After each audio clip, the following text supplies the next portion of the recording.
Hi there, welcome to my tutorial on Pascal's triangle. What I'm going to do today is I'm going to use Pascal's triangle to help us expand a binomial expression like the ones we've got here, a plus b to the 5 and 2 minus 3x to the power of 5.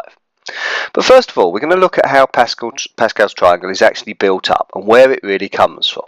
If we have a look at the screen here, I've got 5 expressions there that I've written down, all involving a and b, but with increasing powers.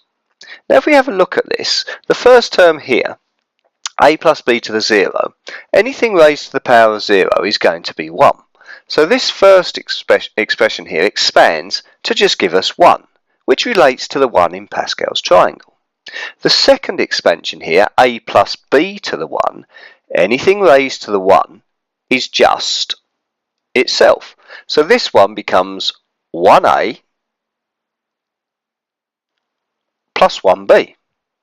The third term there, the a plus b squared, that's the same as saying a plus b multiplied by a plus b. And if we expand that expression, we're going to end up getting 1a squared plus 2ab plus 1b squared. With the third term here, that's a little bit more tricky because what we're actually doing is we're having a plus b multiplied by a plus b multiplied by a plus b. Now we can do that because we've already got a plus b times a plus b, which gave us this expression here. So what we're going to end up actually doing is a squared plus 2ab plus b squared, and we're going to be multiplying that by another a plus b. Now if we expand that, multiply those brackets out, what we end up getting is 1a cubed plus 3a squared b plus 3ab squared plus 1b cubed. That also relates to the terms in Pascal's triangle there. Now what we're going to see is that this will get increasingly more difficult expanding these expressions. So what I'm going to do is I'm going to leave out the next term there to the 4, and we're going to use Pascal's triangle to try and expand a plus b to the power of 5 using the triangle above. Now what you will notice is that if you have a look at this one here, a plus b to the 5, we're going to be using the 6th row in Pascal's triangle. Now the reason is, if we have a look at the first term, a plus b to the 0, that relates to the first row in Pascal's triangle. A plus b to the 1 relates to the second row in Pascal's triangle. So what we're always going to be looking for is whatever the power is, we look at the next row on from that power. So if the power is 5, we're looking for the 6th row, this one underlined here. If the power was 10, we'd be looking for the 11th row in Pascal's triangle. So let's see if we can do this now using Pascal's triangle. We've got a plus b to the 5.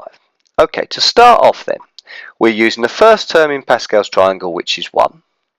We're then multiplying that by a to the power of 5 and b to the power of 0. The total power will always be 5 because 5 is the total power in the expression. And we always start with a, the first term in the brackets, to the highest power and b to the lowest power.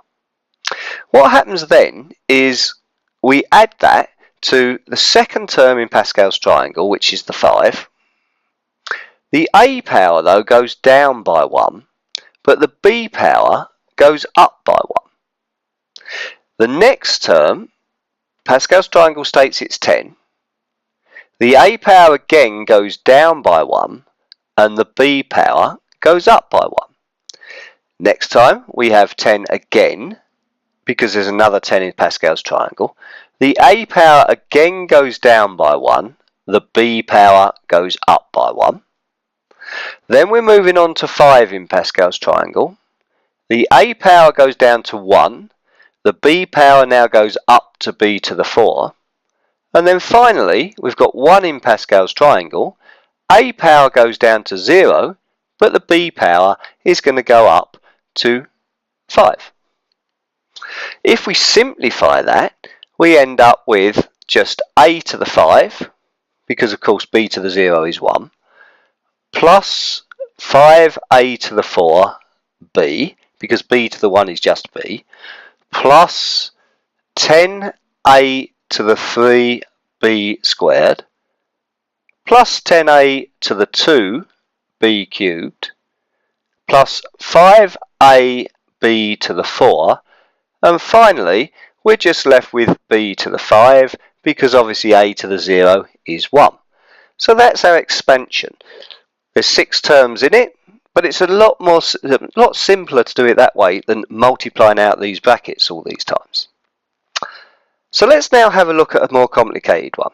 The a and the b here have been replaced with the 2 and the minus 3x. So the 2 takes the place of a, and the minus 3x takes the place of b.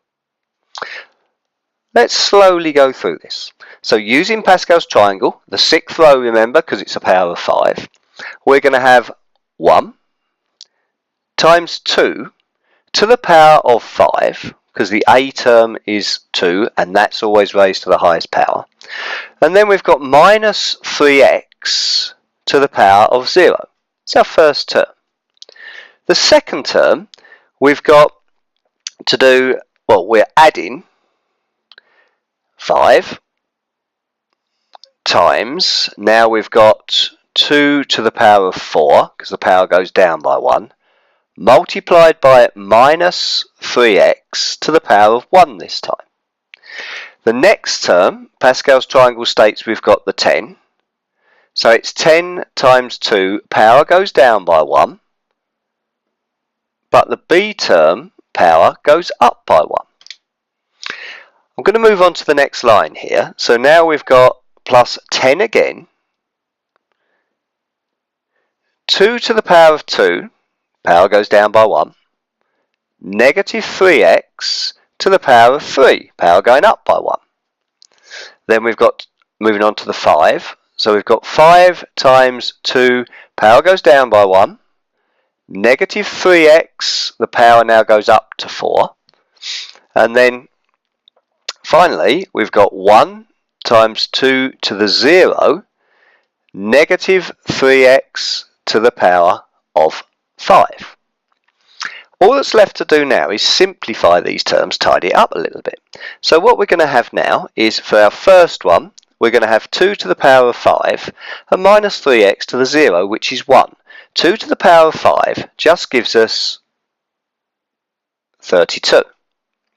The next term, though, we've got minus 3x to the 1, which is minus 3x, times 2x to the 4. 2 to the 4. Well, 2 to the 4 is going to give us 16. So 16 times minus 3 gives us negative 48. We've then got to times that by 5, which gives us negative 240x. Moving on to the next term. We've got a negative 3 squared, which is going to give us a positive, so we can write that in. 3x squared gives us 9x squared.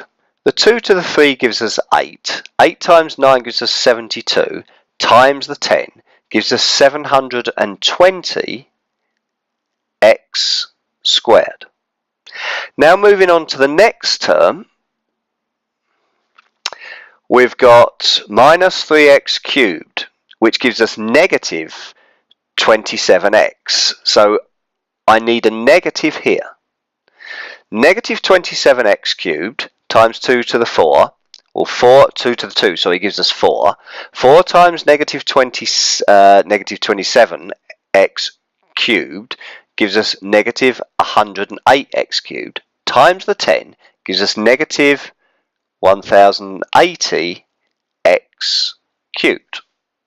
Let's move down to the next term now. So at the moment I've got 1, 2, 3, 4 terms. I've got 2 more to do. So I'm on now to this term here. This term here. So I've got negative 3x to the 4, which is positive 81x to the 4, times 2, which is positive 162x to the 4, times 5, gives us positive 810x to the 4. And now my final term, we've got 2 to the 0, which is obviously 1, times negative 3x to the 5, which is negative 243x to the 5, times 1 gives us negative 243x to the power of 5. If we just check, we've got our 6 terms, 1, 2, 3, 4, 5, 6. This is our final solution. Now, clearly, Pascal's triangle will have its limitations. If the power was, say, 16, we've still got an awful lot of work to do, and there are better ways, better methods to use. But with low sort of powers in the low numbers, it's a very good method to use to be able to expand a binomial expression.